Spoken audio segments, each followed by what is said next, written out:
Совсем недавно Рома выложил спойлер к сезону «Сердце Вселенной», и сегодня я хочу разобрать его, а также поделиться своими теориями по следующему сезону. Давайте внимательно рассмотрим эту часть превью. На ней мы можем видеть Лололошку в своей маске. Сказать по факту ничего не могу, а вот зеленую маску мы уже где-то видели. А именно в сезоне «Игра Бога», когда Джодах поглощал в себя зеленого междумирца Демиурга. Он являлся одним из первых междумирцев, ведь участвовал в войне против богов. Джодах поглотил его и теперь полностью имеет его силы. Так что я могу спокойно предположить, что Джодах появится в финале сезона в маске этого самого междумирца.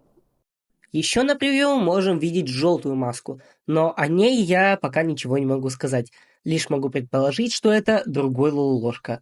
Но это мы оставим на конец видео.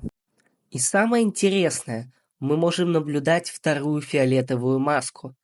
Возможно, это может сказать, что личность междумирца внутри Лололошки еще не мертва и вырвется наружу. Мне кажется, что будет какой-то сюжетный поворот, где отец сможет выйти за пределы своей реальности, а против него будут сражаться сразу несколько Лололошек. Ведь по факту много междумирцев мы не видели, а двух из них, фиолетового и оранжевого, как раз-таки мы видели, и они являются Джоном и Лололошкой.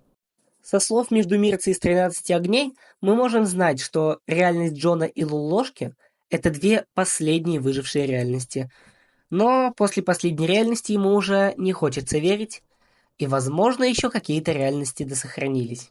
Но пока что не было никаких моментов, которые могут нам намекать на то, что отец выберется за пределы Архея.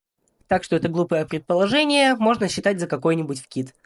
И если так действительно произойдет, то приглашайте меня на битву экстрасенсов.